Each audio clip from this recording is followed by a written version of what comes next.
All right. Welcome to the Department of Geography and Spatial Sciences seminar series for spring 2026. Our speaker today is Dr. Mostafa Javadian, who's a postdoc in the School of Natural Resources and the Environment at the University of Arizona, although soon to be faculty at Mostafa. College of Holy Cross in Massachusetts. Yeah, wonderful. Congratulations. Thank you so much. Starting I in appreciate the that. fall, right? That's great. So Mostafa holds a PhD in hydrology with a minor in remote sensing from the University of Arizona and a master's in water resources engineering and a BS in civil engineering from Sharif University in Iran. He's also been a postdoc in the Center for Ecosystem Science and Society at Northern Arizona University. Mostafa, Thank you. the floor is yours. Thank you so much. Thank you so much for the introduction, Christina, and thank you for inviting me. And thank you for being here. So today I want to talk about how to use thermal imaging to monitor ecosystem health across the scales. And this is a picture of me during COVID time with these masks here. So it was a crazy time that we needed to wear masks in Arizona in that hot environment, but it was what it was. So, okay, first program. Let's see there. Shoot, whatever. Yeah, I just wanted to use this pointer because it's easier. Yeah, before I get to my talk, I want to thank all my collaborators. I think science is teamwork, and most of this work would not have been possible without their help. Also, the funding agencies who are not that kind right now, but I mean, it's hopefully we get more funding in future as well. So we always hear about climate change, heat waves, droughts, especially like here in Eastern United States. In past few years, we have seen recording years like 2024, was one of the warmest summer here in Eastern US in most of the cities. After 2021 and 2022, every year is record. Even like last March was the warmest March on record. So we hear about that a lot, but what are the impacts of these heat waves and drought on living organisms, on our ecosystems, on plants? Are we going to see big shift on the plants? Are we going to see a dramatic influence on plants or not? So, like the impacts of these heat and also drought can be really severe on to the plants. So this is a picture of Sierra Nevada forest that you see some of these trees are actually dying, these brown trees, just because they didn't have enough water to survive. And the other ones are doing good. But why? Why, like in same ecosystem that they get same precipitation, same temperature, why some of them can survive and some of them cannot? And like, is there any way that we can monitor them in near real time to be able to capture those stress on them, to be able to survive them? Is there any way that we can know that why some of these trees are dying and one of them, and some other can survive that heat? So like why we are struggling with that? Why we struggle to predict vegetation responses to climate change? So one of the reasons is actually our models are not accurate. So this is one of the IPCC report, the International Organization for Climate Change, that on the top part, that is the carbon emission to the atmosphere, that is fossil fuel and land use, that we always hear about that we need to reduce our fossil fuel emission to the atmosphere. And these are the vegetation carbon sinks. So these are the good things that we are going to reducing that carbon thing. But these are three models that are giving us three different numbers. They differ 50% from each other, this model one with model three. So it's a big difference. So if model one is accurate and model three is inaccurate, so it's a 50% difference. So it's like almost 50% of fossil fuels that we always talk about that. And we still don't know which one is more accurate. We don't know how much of carbon sink we have from vegetation to the atmosphere. So it's really important that we have a better understanding of that. But how can we make these models more accurate to be able to know the responses of plant to climate change? So one of the benchmark data for water and carbon fluxes for plants is eddy covariance flux towers. So these are, these are some sort of towers that they can give us almost the most accurate data that you can get for water and carbon fluxes that are the main, kind of resources that we can see the impact of climate change to the plants. But we don't have enough of these towers, like around the world, we have like less than 1,000 of these towers, and most of them are in developed countries. Like developing countries, we don't have enough of them. So it's like, like even, this tower that is here in Harvard Forest in Massachusetts, if you put this tower like here, you are going to have totally different values. So it's really important that we have a good coverage of these towers, but these are expensive. We cannot have like, millions of these towers. But what if we use satellite data? Because with satellites, we can have full coverage of the world, and that can be great if we can do that. So these are the values of carbon flux and water flux from a bunch of flux towers in the world, compared to the benchmark data that is, from satellite on the y-axis to the y-axis to the x-axis that is from flux towers. So, like ideally, if we have accurate satellite data, all of these lines should be on the one-on-one line. So they should be. So it says that they are really accurate if satellite data are accurate. But none of these sides are actually on that one-on-one line. They are all off from what we are seeing, from flux towers. So it basically means that they are not accurate. Like even for water flux, they are underestimating a lot. So it's very different from what we see from our benchmark data.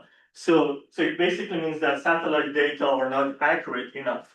But what if we can come up with something that can mediate between that good coverage satellite data and eddy covariance flux tower that they give us accurate data? So canopy temperature can be one of those variables that can make that connection, because you can get that at different scales. You can get that in a really high resolution scale on the ground. You can install that on the tower, and then you can get that also from a sensor on the satellite. So and also is related to both carbon and water fluxes that can give us those information as a proxy of carbon and water flux. And also, as I said, you can get that from leaf scale with a thermometer. If you point it toward the plant, you can get high resolution data of a leaf.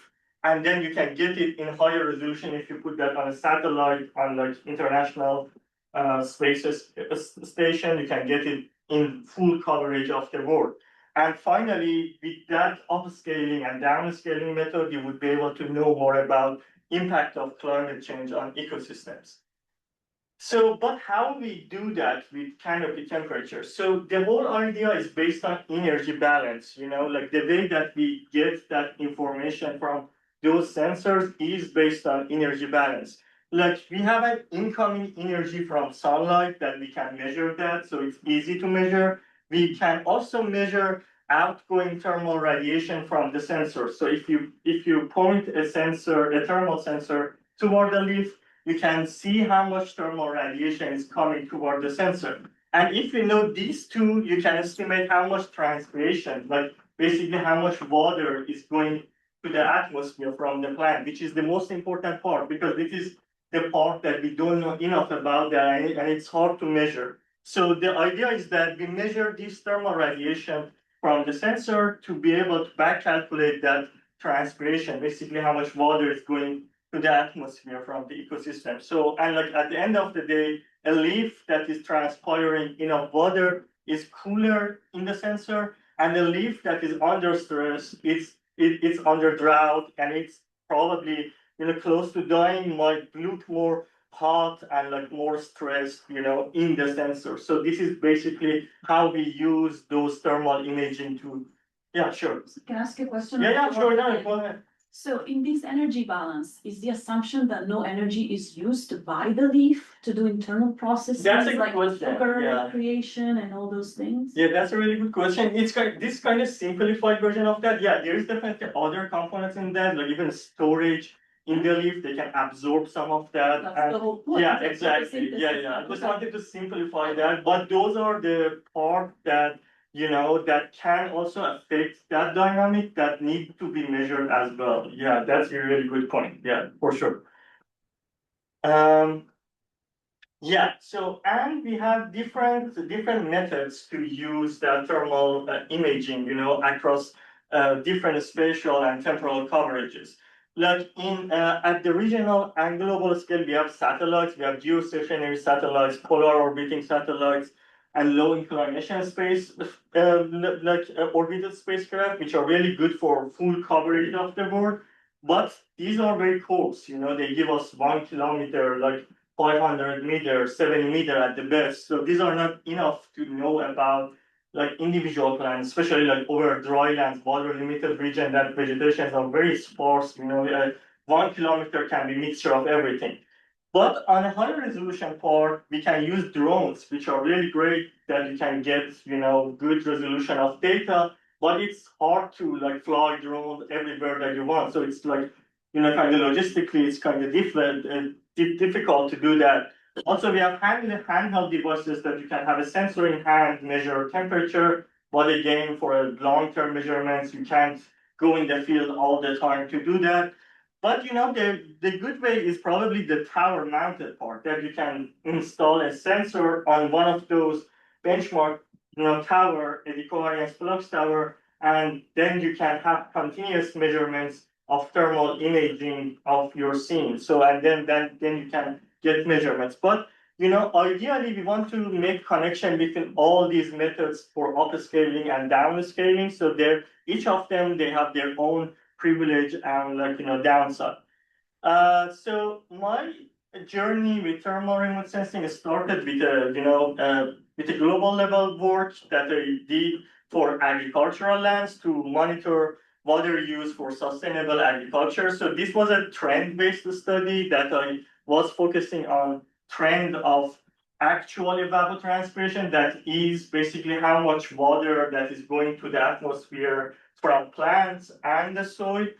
Potential evapotranspiration trend, that is how much water going to the atmosphere in an ideal way, like if everything is ideal, like in a very maximum of water that can go from the plant, and precipitation, that basically how much water is available, and the idea was that to find hotspot of like these regions, like where we are seeing more actual evapotranspiration trend, and the other trends to come up with a sustainability index that I call that ETWI as a warning index to find the countries that are using more water for their croplands than the water that are getting from precipitation. And like from this kind of index, I found that like China and Brazil, they are using more water than their precipitation that they are getting. Like among almost all countries, or in all these red countries, are showing that they are using more water than what they are getting from precipitation. So, but this was my starting point with thermal remote sensing, but this was all based on 1 kilometer data that that wasn't enough to answer my questions. And because, as I mentioned, it's not accurate, first of all. And second, it's also very coarse, like for croplands, especially in like drier regions, you can't find a 1 kilometer by 1 kilometer homogeneous kind of region that everything is the same crop. So it's really important to have higher resolution data. So as I mentioned, that one of the problem is resolution. Like here, you see that 1 kilometer pixel that basically you can't tell what's going on here. It's like everything in that 1 kilometer. And like in that 60-meter one, it might be a little bit better, but you still can't know, okay, this vegetation is crop or forest or like grass, what's that? So it's kind of difficult to get that information. Also, in terms of accuracy, this black line here is showing evapotranspiration, the actual water that goes to the atmosphere, and this orange line is data from satellite, that we have, and like these are, two overpass time of that satellite, and we missed all of that in between just because we didn't have enough, satellite overpass time between that two events. So with satellite, we are using all of these variability. So basically, it also shows that we cannot use satellites again because it's hard to measure that variability. Another problem is actually cloud. Like, the same problem that we have with satellites is like this guy cannot show, cannot show the ground to their partner just because of the clouds here. It's the same problem for satellites. Most of optical and thermal satellites, if we have clouds, basically we don't have data. And clouds are an important thing. Like in Eastern US, half of the year is almost cloudy. So like if you lose half of the year, so it's basically there's no point to use satellite data. Even or like Western US, most of that are more water driven. Like after rainfalls are important. We want to know what's going on right after rainfall. If there is cloud, we can't use satellite. That's difficult. So, and that's why my research and my today's talk is going to be focused on that high resolution part, UAV that is drone, handheld, and tower mounted to go and focus on the high resolution data that are not affected by clouds, that we can capture more variability, high spatial resolution, and high temporal resolution. So, and like when I talk about thermal cameras, I just wanted to give you an idea of that. Like this is just a digital camera that is called PhenoCam for phenology. Like if you in Harvard Forest in Massachusetts, like this is from above the tower. If you look at these plants from morning to the afternoon, you basically see the same thing, same color, same trees, everything is the same with the regular camera, RGB camera, red, green, blue camera. But if you install a thermal camera on that same field and you look at those plants, so this is showing the temperature of these plants from morning to the afternoon, that you see a big change that is going on inside the trees. Like they are changing a lot from morning to the afternoon. And each of these colors are basically temperature that can give us insight about what's going on with the plants and like how can we know more about their water stress and like if there is anything going on as a kind of early warning index that we can use to see what are their impacts, what are the impacts of climate change on those plants in that specific region. So I'm gonna focus on three main science questions here. The first part is at the landscape scale using drones. And the question is, how do forest structure and density regulate canopy temperature? The second one is at the plot scale in a very high resolution way, and how do different plant functional types respond to changing rainfall patterns? Because rainfall pattern has been changing a lot, and we need to be prepared for that to see what are the impacts of those changes to our plants. And finally, how can we basically use these accurate temperature data in a high resolution way to be able to have a better idea of water loss of different trees, different individual trees based on those temperature data, like evapotranspiration. How can we measure like that evapotranspiration or water loss of individual trees to the atmosphere from these high resolution images? So let's start with the first one.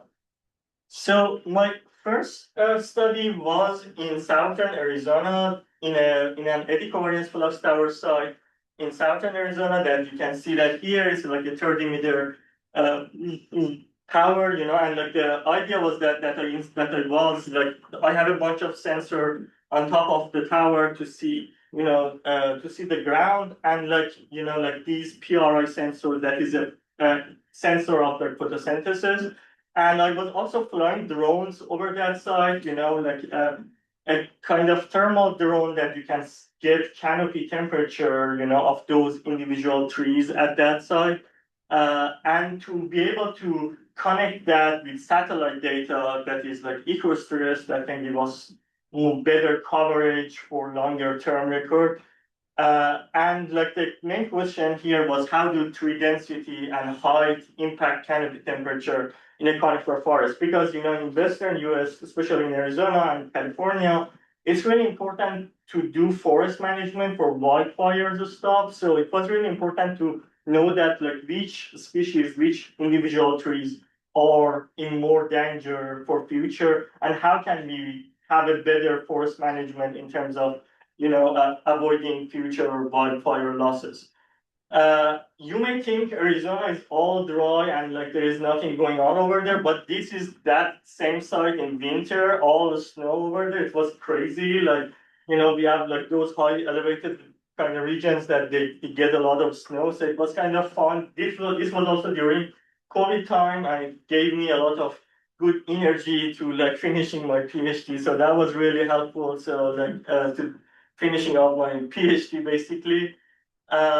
And like, this is a kind of, how we did those flights over that site. It was kind of cool to get those images and like, connect that with the thermal cameras to get the temperature of these cool trees that are at that site. And like Tucson is like right here, that you can see over there. Tucson is so hot, it's different from what you see here. But like here is much colder. It's like 10,000 feet, so it's kind of really gets much colder elevation.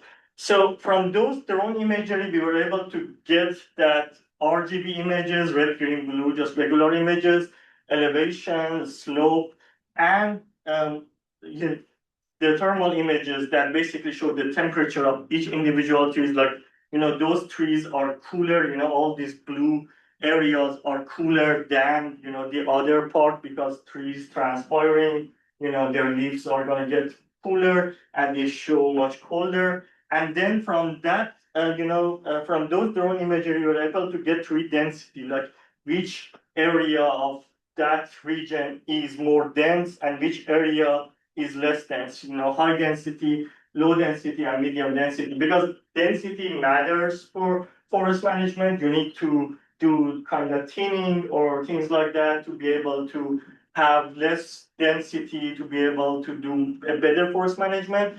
And also, based on that 3D data that we had from the drones, we were able to have the height of the trees, like exactly how high are each trees, like tall trees, short trees, medium trees. We classified that to three categories.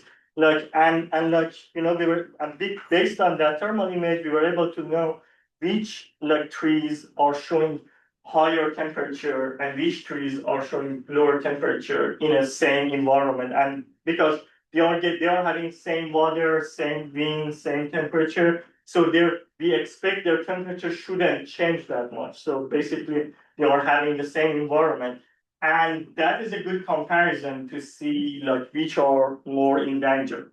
So when we compared low density of trees and high density of trees, we found that high density trees, they are 2.1 degree cooler than low density trees, which kind of makes sense because they transpire more water, they are cooling down, but quantifying that is important to be able to do the forest management part. And when we compared short trees and tall trees were 2.4 degree cooler than short trees. This was a little bit contrasting with the previous ideas because something about short trees is that they are going to get more shade as well. If you have a short tree around so many tall trees, they are shaded by those tall trees and they may have lower canopy temperature. But this wasn't the case here.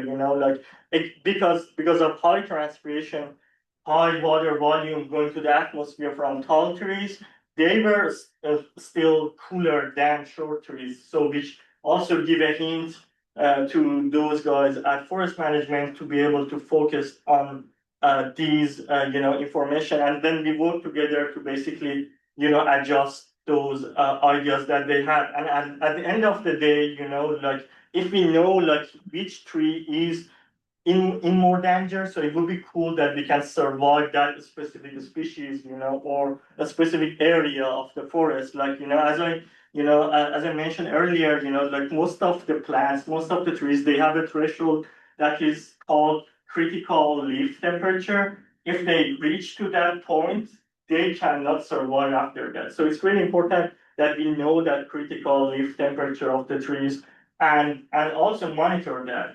That's the difficult part, to know when trees are reaching to that critical point. So let's move to the second question that is at the plot scale. So the motivation of this study was coming from changes in rainfall patterns in Western United States. Like here, so this is showing changes in dry intervals between rainfall events, basically how many days between two rainfall events you have. So like all these red dots are showing that dry intervals have been longer over those regions, and blue dots are saying that dry intervals have been shorter during past 4 decades. So as this figure is showing, like most places, especially Southwest United States, they have experienced longer dry intervals, which is really important because, when you have longer dry intervals, then it means that your plants are not going to get water in that dry interval. So, and also at the same time, this time series is showing, how much precipitation has been changing in West United States. Like this blue line is amount of precipitation that has been going down in past 4 decades, and the yellow line is the variability, is the interannual variability that has been changing a lot. So precipitation is going down, interannual variability is going up. So it's a contrasting pattern. So while these changes in the rainfall patterns should have a really serious impact on plants, and that was our motivation to come up with this rainfall manipulation site in a semi-arid grassland site in Santa Rita Experimental Range in southern Arizona. Like here, like in this site, we had 5 shelters, five rainout shelters that we were controlling the water that is coming to the system. And then each of these rainout shelters, we had 12 treatments that we could control how much water is going through each treatment. Like each treatment, they had a different, irrigation pattern, that we could know how much water they are getting, and you could see exactly what are these plants, responses to those changes. And those treatments were these 4 specific treatments. Like all these plots, they were getting same amount of total water during the entire growing season, but their pattern was different, their regime was different. Like treatment 1, it was getting less intense but more frequent rainfalls every 3.5 days. But treatment 4 was getting more intense rainfalls, but every 21 days, was totally different. Treatment 1, treatment 2, treatment 3, and treatment 4, they were totally different, but they were all getting same total amount of water. And the question was, if we hold that total rainfall constant, how does these rainfall intermittency changes impact that grassland water stress? And this is me collecting thermal images and just red, green, blue camera, just the regular digital camera images from all of these plots every day of summer 2021 during COVID time. It was so hot, like 115 degree. Some rattlesnakes that I saw over there. So I'm so happy that I survived that environment. So it was really crazy, But and after I finished that field collection data, I just told my supervisor I'm not gonna do that again. That was so hot, But it was cool, Uh, this is the thermal images of one of these plots, that you can see here. Actually, also the RGB image that you can see all these details that we can see with the temperature. Even these, these chords, these dots that you can see that are it shows up here. All these plants, like here, is showing up here that are cooler. Like 32 degree here, and like these soils that are here, like 46 degrees. You can see all those differences, and this spatial resolution is 2 millimeter. Basically every details that we want. Even these flowers, you can see like these their temperature in some of these thermal images. So, and like the idea was to get the temperature of different plant functional types that are called perennial and annual. Like annual plants, are those type of plants that they show up and then they disappear after the growing season. Perennial plants, they stay longer for 3-4 years and more. So like, and they have totally different, kind of responses to weather changes. So we wanted to know how much these perennial plants and annual plants are responding differently to that rainfall pattern changes. And these thermal images were able to capture contrasting responses between these two plant functional types. Like each bar is showing a treatment here, and like the y-axis is canopy minus air temperature. So this is an index of water stress, because when you have more water stress in plants, their temperature is going to go up and more than the air temperature. Like if air temperature is like 40 degrees Celsius, plant temperature might be like 50 degrees Celsius. And if they are in more water stress, it might even go up to 55, 60 in that hot environment. So, and that can be a kind of proxy of water stress in those plants. Like here, treatment one that was getting, this blue line, that was getting more frequent, less intense rainfall was the happiest treatment for the annual plants. But because they were getting more frequent rainfalls, and those annual plants, they have shallow roots, they get benefit from shallow soil moisture data, from shallow soil moisture in the soil. And on the other side, treatment four that was getting less frequent and more intense rainfalls was the warmest, because all those annual plants that they have shallow roots, they need water all the time. So if you have more intense but less frequent rainfall, they are not getting enough water, so and their temperature goes up. On the other side, perennial plants was totally different. Like uh, they were much cooler, and they were getting less frequent and more intense rainfall, because they have deeper roots, those perennial plants, and they get benefit from deeper level of water. More intense water is gonna penetrate more water into deeper soil, and their roots can reach to that moisture that is available over there. So these thermal cameras were able to get that dynamic over there, and also we were able to see that like the productivity of those plants are changing. Like on that more frequent, less intense rainfalls, we were seeing more annual plants on those treatments. On the other side, in the less frequent and more intense rainfall, kind of treatments, we were seeing more perennial plants. They were totally different, like more growth in those treatments. But why we were seeing that contrasting pattern?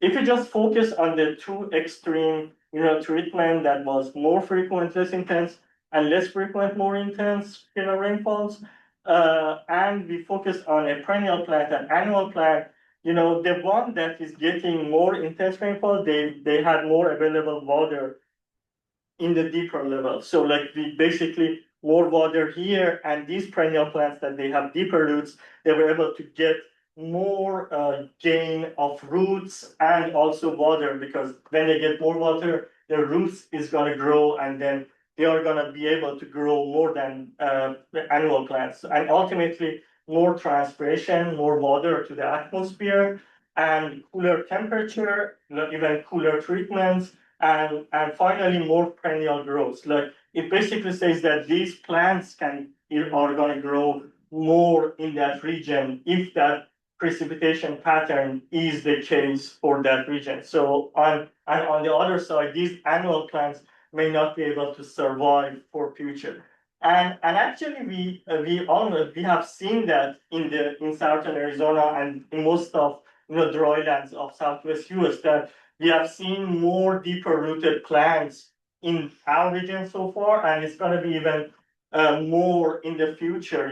Like this is a picture that is showing that Santa Rita experimental range site from like 100 years ago, that it was an intact grassland, and it is turning to a kind of a shrubland and so many cactus over there. So it's changing a lot. So like and it's gonna even change more. And you may think that, oh, it's cool, we are gonna have more shrubs, more shades, that might be cool. But it's not the case all the time, because these even these shrubs may not be able to survive in the future because they need water. If they lose access to groundwater because they're depleting water of groundwater, ultimately they may not be able to survive in future as well. And then it's going to be bare soil maybe in 100 years. So it's going to change a lot.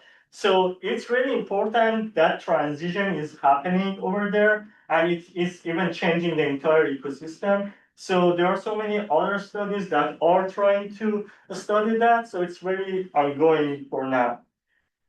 So the take-home messages of this second question was basically less frequent, more intense rainfall events lead to cooler plant temperature and also, benefiting those deeper roots perennial plants in that region. And more importantly, that those thermal cameras were able to capture that. This was something that if in the field of ecology, people already knew that, that this is happening, that, deeper rooted plants are benefiting from this precipitation regime. But the fact that I was able to capture that with the thermal camera, just easy, just the thermal images going there and just using that temperature data to show that was for the first time. And that was giving more ideal and more opportunities, for ecologists to be able to use this technology in a more easy way to be able to capture ecological insights of those drylands in Southwest US. So let's go to the last questions. That is, how can we estimate tree water loss using canopy temperature? So far, I was using temperature data itself to show some insight, from that temperature itself. But in the last question, I'm using that temperature in a model to be able to accurately estimate how much water is going to the atmosphere from plants. That is called transpiration. So, but why does tree water loss matter? Why should we care about how much water is going to the atmosphere from a tree? So first of all, in terms of water balance, it's really important. So we need to, when we have an ecosystem, we want to know how much water is coming in, how much water is going out. So it's really important for that, for any modeling study, for any impacts of climate change study. We need to know basically our output. So this is one of the most inaccurate outputs in the models, and increasing accuracy in that is important. And also in terms of tree physiology, so we need to know which trees are in more danger, and in terms of water stress, which one is going to be more under stress in future, and ultimately to have policies to see climate change impacts of those specific species. So, an old school method to estimate, transpiration of individual trees was something that was called subflow, that you were basically putting a sensor inside the tree to measure how much water is moving inside the tree. So that was the original way of to get the classical, transpiration data of an individual tree. But there are different difficulties with that. First of all, you need to have a network of them. You can't just rely on one of those trees. You should have 10 of those sensors, or maybe 100 of those sensors, to be able to have those data for an ecosystem. So because this is just point data. The second was because it's invasive, you're going to drill the tree, so that's going to cause a problem. And also it's size restricted. So if you put that on a young tree or an old tree, you're going to get totally different values because their trunk is totally different, and that might not give you an accurate data. And finally, that single point bias, if you put this sensor here or here, you're going to get two different numbers, but we need one accurate data. We can't say that, okay, this is get average of those two. So based on those problems, so that was not useful, but also, we can get that ET data from flux towers that I mentioned earlier that are benchmark data. But their problem is that they give us just one value for the entire footprint. Like each of these towers, they have a footprint, It's usually from 100 to 300 meter around them, but they are basically mixing all trees or all grasses, soils around them. So just one value. If I want these three, transpiration, I can't get that from flux tower.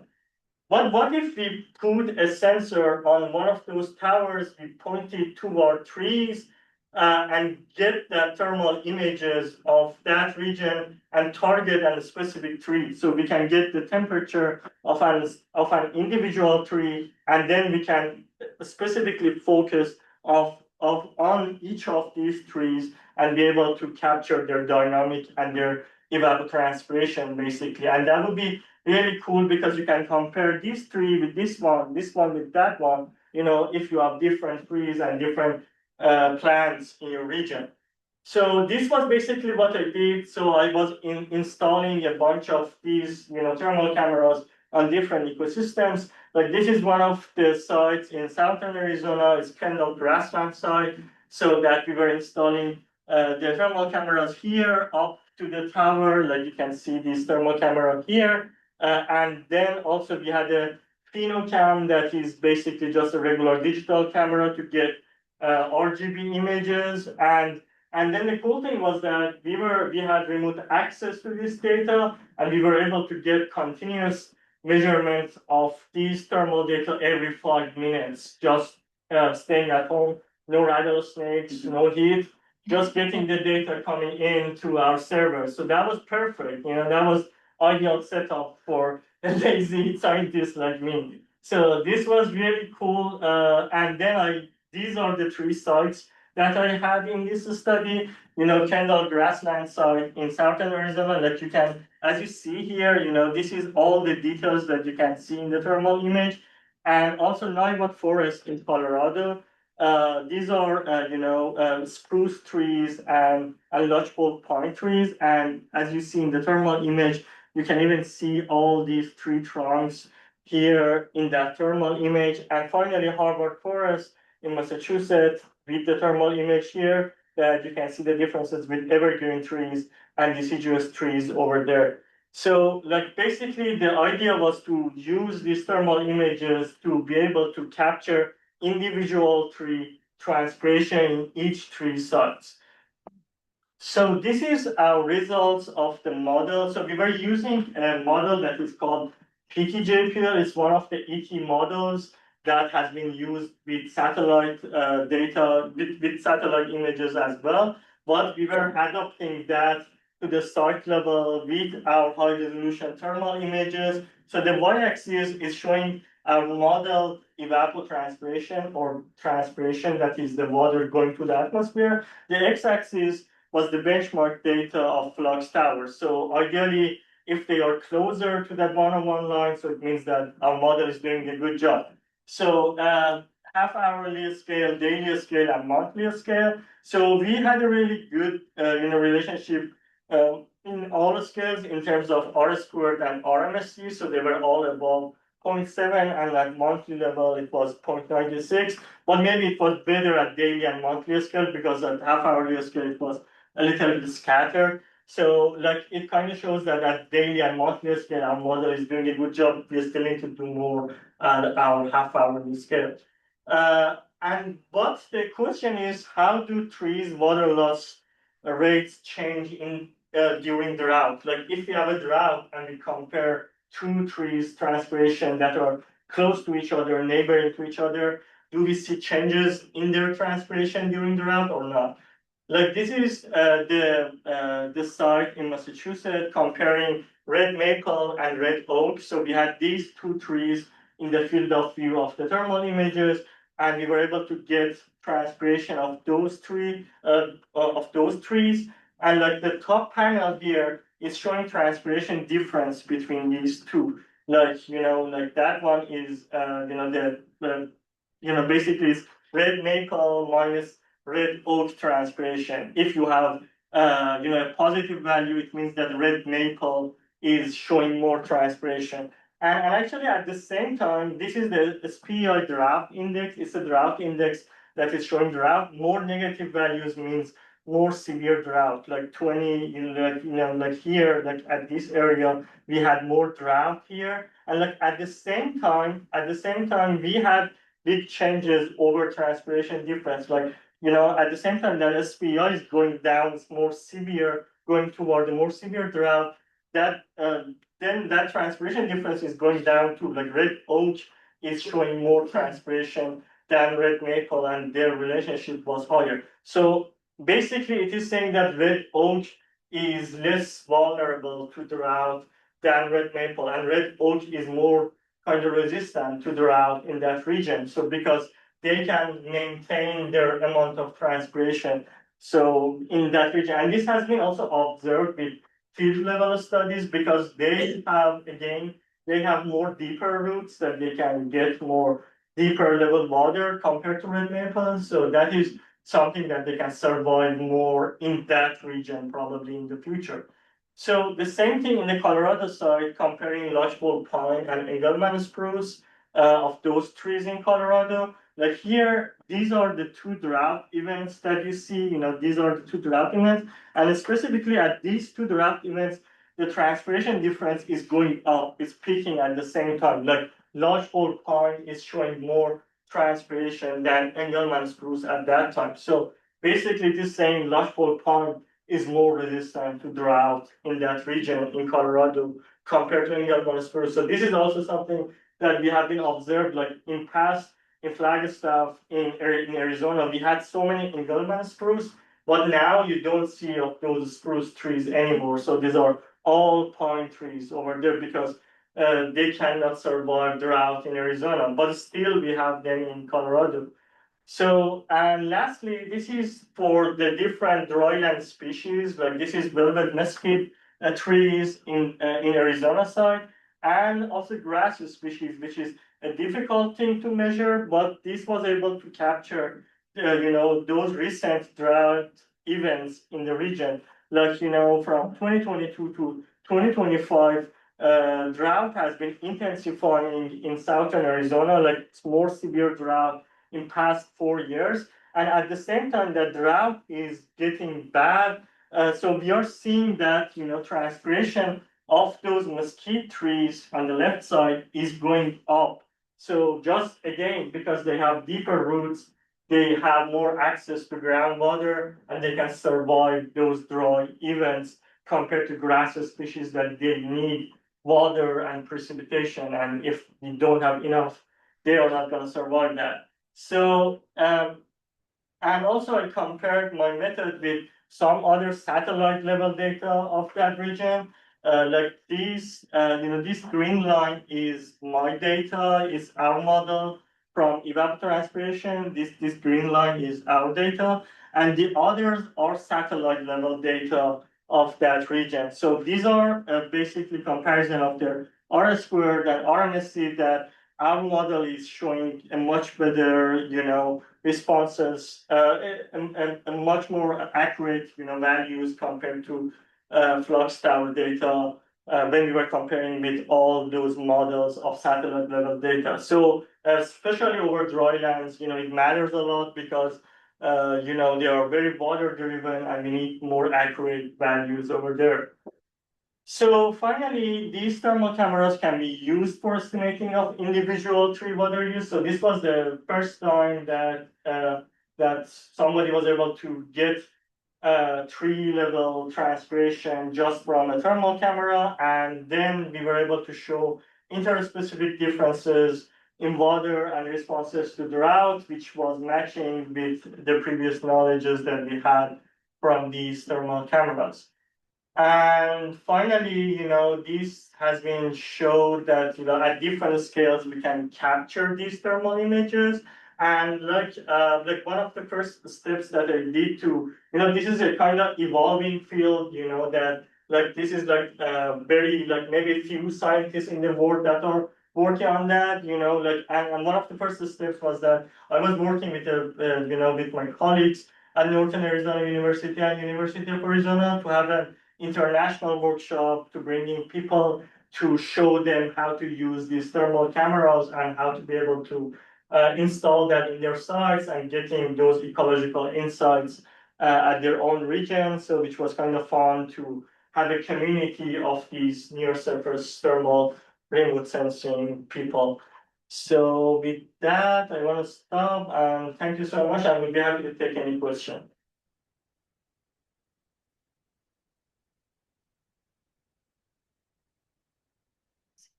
Yeah. Any questions?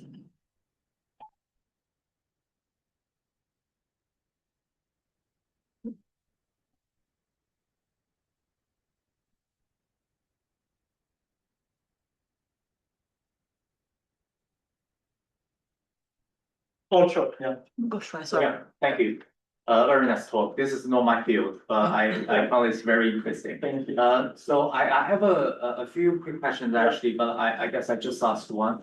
So I think you should one of your own work, published in 2020, just like the Satellite level. yeah, comparing the amount of water used for agriculture and the precipitation. Yeah. If I got that correctly, so if we look at the global average level, it seems everywhere is red. So that means for global average, we are using more water we get from the sky for agriculture. Sure. So from a budget perspective, then where does those actual water come from? I mean, if this is the global average, right? So even if we transport some water from other regions for irrigation, and still like we can those things will be averaged out if we get a global average. That's a really valid question. That's a really great question. The answer is groundwater. They are using groundwater, specifically in developing countries.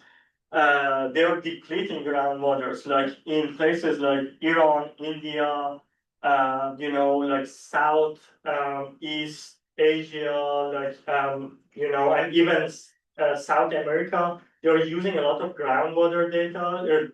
They're using a lot of groundwater from wells, and like they're depleting that. And like some places like Saudi Arabia, they have experienced more than 10 meter of groundwater level changes. It's a big changes. They're depleting all the groundwater to produce more crops. I'm from Iran, so we have experienced that a lot.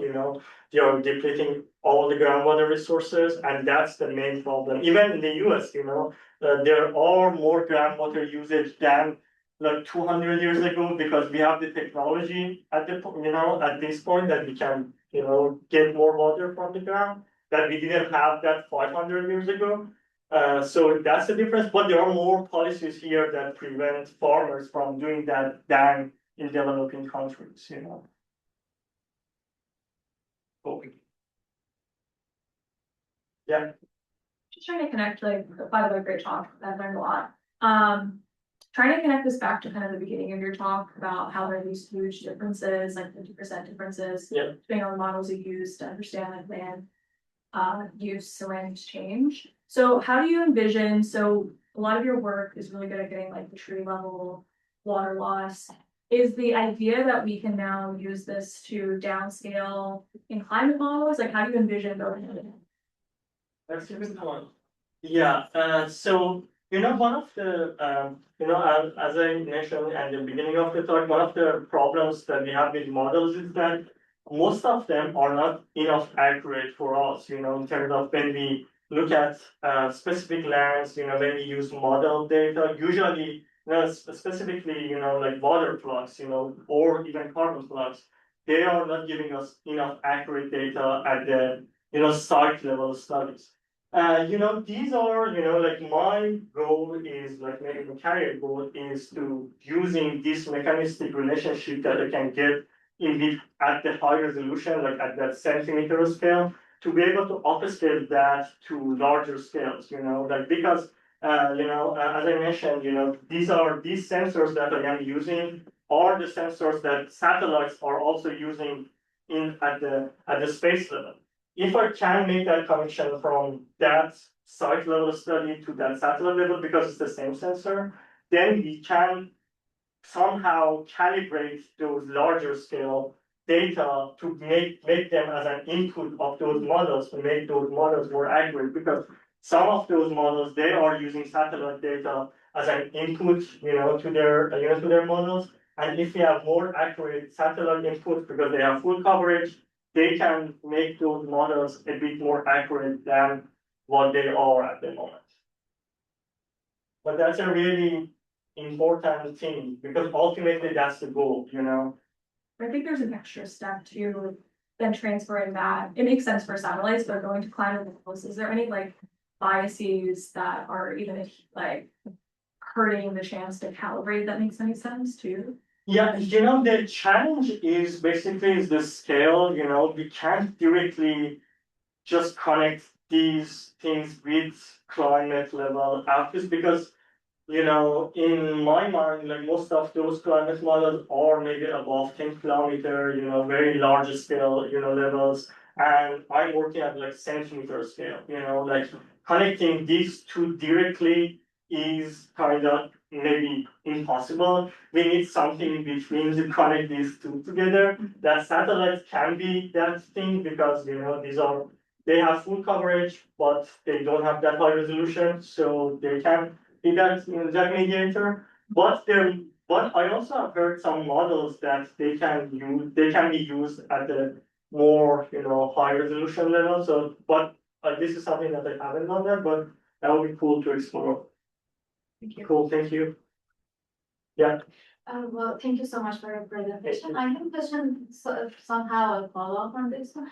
I'm thinking about it, you said like there are just thousands of them around the world. Yeah. And you, in your research, you also had just 3 of them. Yeah. And I'm curious to know, like, is there a financial aspect that there are just limited of them, and are they so expensive, or it's just a new research and that's the reason? Yeah, good point. Yeah, they are really expensive. Yeah, they are like, some of them can be like $400,000, because all the sensors, infrastructure, you need someone to you need to pay someone to be able to manage that tower. So it can be really expensive, and the sensors are also expensive. Maintenance of those towers are expensive. And most of them are actually funded by, by federal agencies like under NSF or things like that. So they have a different path than like a specific PIs, because it's like expensive to manage those towers.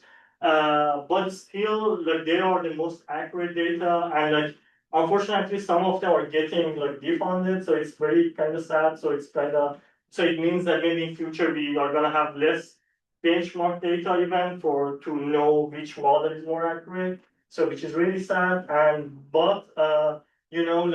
that's also give us some more insights and more kind of encouragement to be able to find something else that for the era that one day maybe we may not be able to have even one of those towers, and these kind of networks that are much cheaper, these thermal cameras can give us a proxy of those values, but still those towers are the most accurate thing that we can have.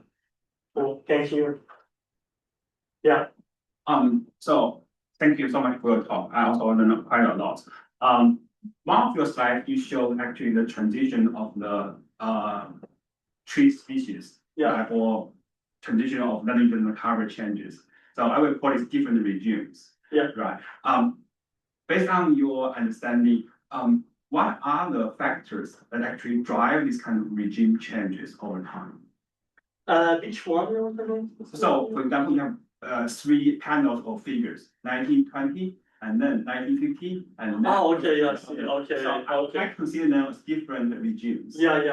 Of Exactly. species. So, is anything? What's your actual insights about the factors driving this regime? Yeah. So what you're saying. Yeah, that's a good point. The main pattern, the main driver of that is changing rainfall patterns, in that region. Because, in past, like 200 years ago, most of the rainfall over that region was maybe more frequent and less intense. But now, like in Southwest US, as I showed in one of the slides, we have more intense rainfalls, but more dry intervals. Like we have a big rainfall today, and like maybe 20 days of no rain, and then another big rainfall after 20 days, this is the main changes that we are seeing in Southwest US in past 4 decades.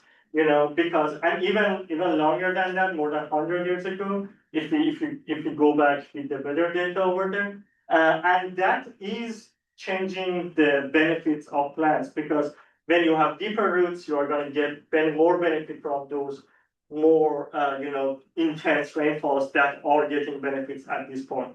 And the main driver was changes in rainfall pattern. Yeah. Thank you. Thank you. There is a question online, actually. Gabriela, can you speak up for your question? Can you hear me now? Yes, barely though. Try again. Yes, can you hear me? I can hear Yeah. you. Yes. Yes. No, yes, thank you for your, I'm also not a specialist in your field, but I have related to a previous question. How compromised will be your data if one needs to go from your high resolution to a lower resolution? Say we want to study some other economic aspects of precipitation or temperature. So I just worry about how compromised will be your data if I go from high resolution to a lower resolution.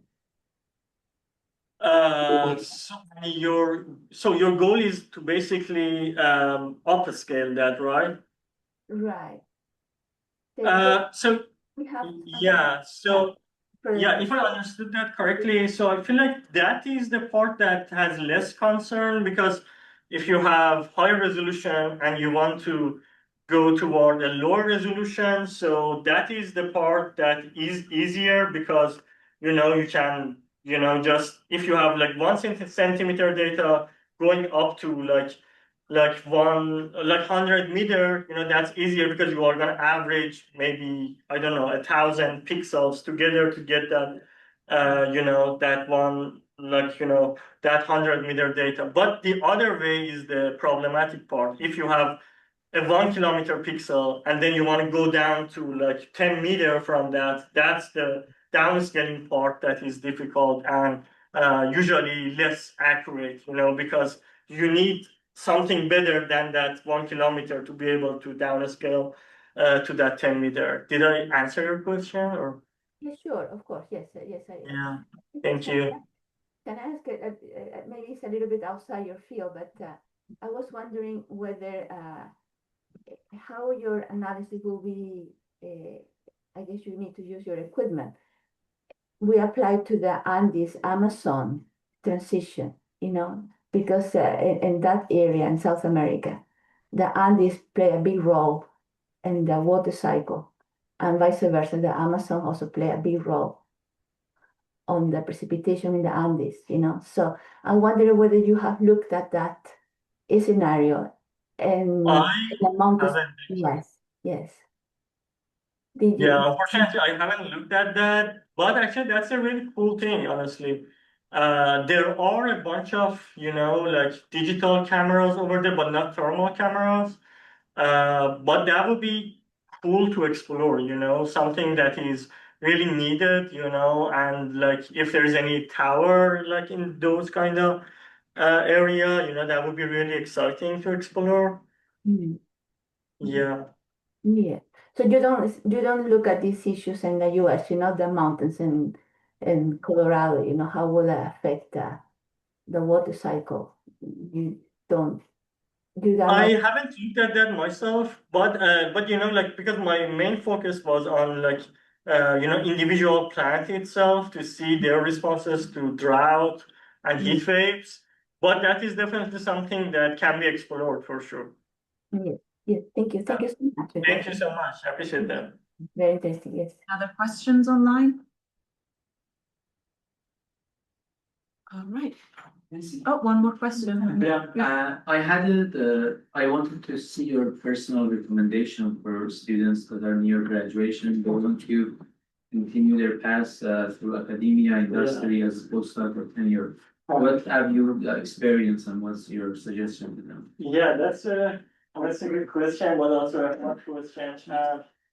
I feel like maybe I feel like maybe my main advice would be just to follow your own passion. I feel like when you follow what you're the most excited about, usually the outcomes are gonna come at the right time. I feel like that is the most important thing. You need to be really passionate about the work that you're doing. If you're not passionate, change it. So I feel like that was something that I did. So on my bachelor was in like civil engineering, and my PhD was in hydrology, but most of the stuff that I showed you today was more kind of ecology, like because I didn't like classical hydrology. I started my hydrology and was saying, oh, I don't want to know about like runoff itself, or that was kind of that was too much for me. And but I wanted to know the impact of those runoff and water on ecosystems. Then I changed that, and even like currently I just work with ecologists more than like hydrologists. So I feel like that is the most important thing, and also working with great collaborators. Like that is important because at the like early career level, it's better to have a good network of people around you. To be able to make those connections, and they are the one that usually like can help you at the like difficult times. It's really important to have a good network of people around you. I feel like that is really critical, especially at this crazy time. Yeah.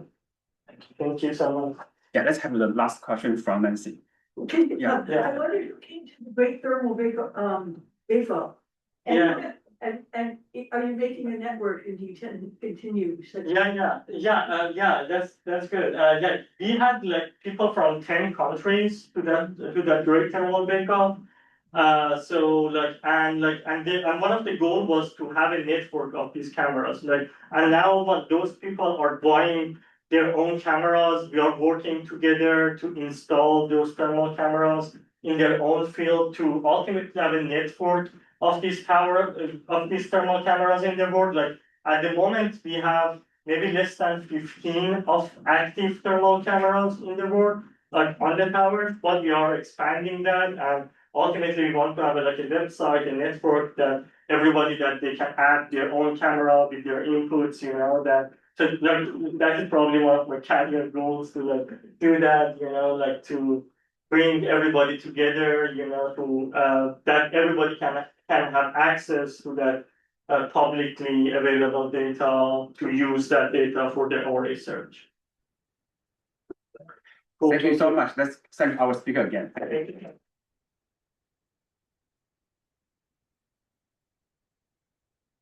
you. What's your next schedule? Actually, It's me. oh yeah, okay. Okay. That's good. Nice talk. Yeah. Thank you so much. Wonderful. I appreciate that. It's very